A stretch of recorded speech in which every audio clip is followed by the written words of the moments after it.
بسم اللہ الرحمن الرحیم۔ ناظرین، وی لاگ نمبر ہے 323، 323 اور چوتھی قسط ہے۔ پچھلے سبجیکٹ کا 8واں پوائنٹ ہے اور سریہ نخلہ رجب 2 ہجری جنوری 624 عیسوی اور صفحہ نمبر ہے 273۔ ناظرین، یہ غزوات اور سرایا ان کی ایک شے سرخی ہے جو ہم نے آپ کے سامنے رکھی۔ مین چیپٹر ہمارا جو ہے وہ چل رہا ہے مسلح کشاکش، یعنی ہجرت کے بعد مسلمانوں کے خلاف قریش کی فتنہ خیزیاں اور عبداللہ بن ابی سے نامہ و پیام، مین ہیڈنگز یہ چل رہا ہے۔ ناظرین، اس کتاب کے رائٹر ہیں مولانا صفی الرحمان مبارک پوری۔ الرحیق المختوم اس کا ٹائٹل ہے۔ سیرت النبی صلی اللہ علیہ وسلم پر دنیا بھر میں اول انعام یافتہ یہ کتاب ہے۔ رابطہ عالم اسلامی مکہ مکرمہ کے زیر اہتمام منعقدہ سیرت نگاری کے عالمی مقابلے میں اول آنے والی عربی کتاب کا اردو ترجمہ۔ بسم اللہ الرحمن الرحیم۔ یسقون من رحیق مختوم، یہ لوگ سر بمہر شراب پلائے جائیں گے۔ بسم اللہ الرحمن الرحیم۔ وَإِن تُطِیعُوهُ تَهْتَدُوا، اور اگر اس کی فرما برداری کرو گے تو راہ پاؤ گے۔ نحمدہ ونصلی علی رسولہ الکریم۔ بسم اللہ الرحمن الرحیم۔ میری دنیا میں بھی کاش کوئی درد مند پیدا،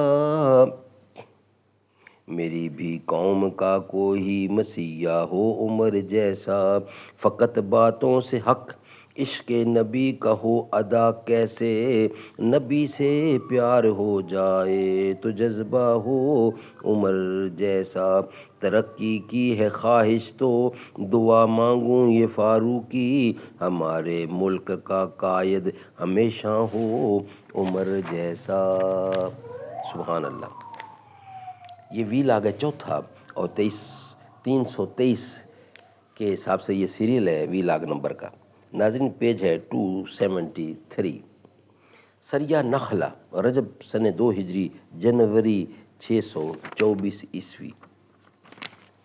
اس مہم پر رسول اللہ صلی اللہ علیہ وسلم نے حضرت عبداللہ بن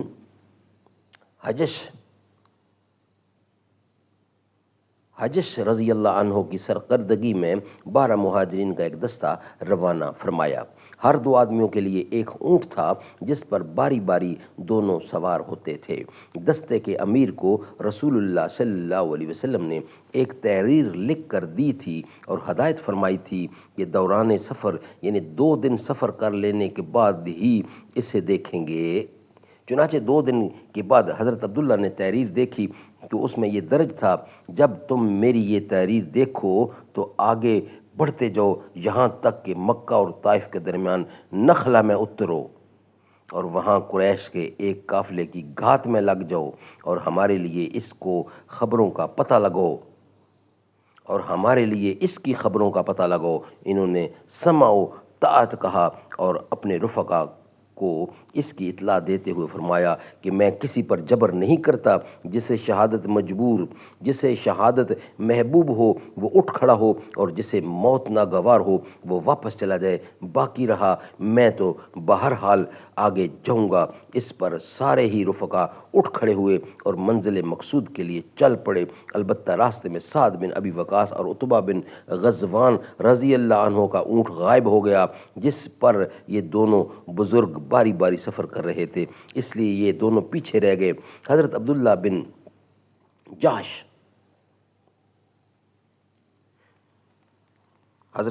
بن جحش نے طویل مسافت طے کر کے نخلہ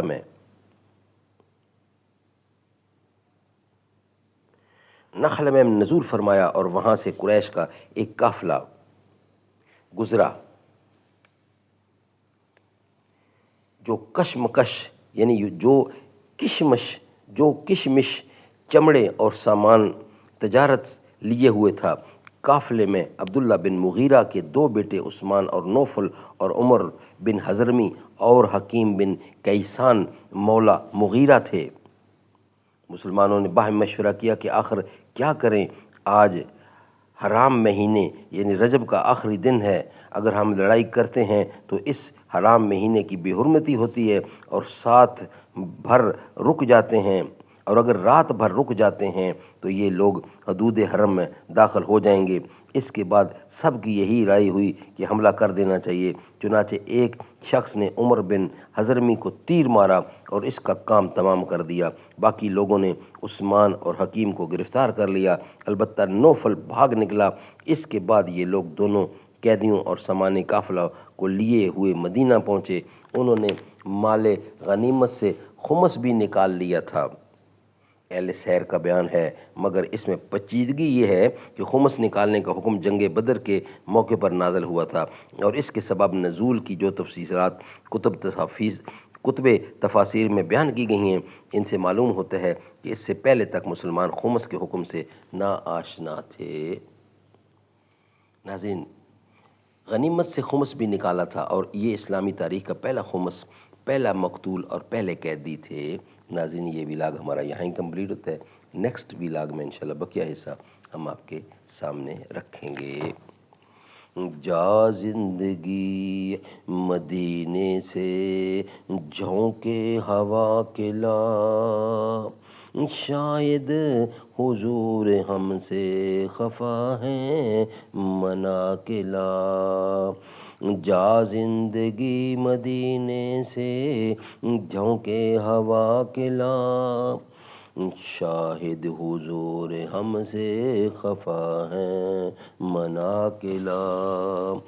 کچھ ہم بھی اپنا چہرہ باطل سنوار لیں، ابو بکر سے کچھ آئینہ عشق و وفا کے لا۔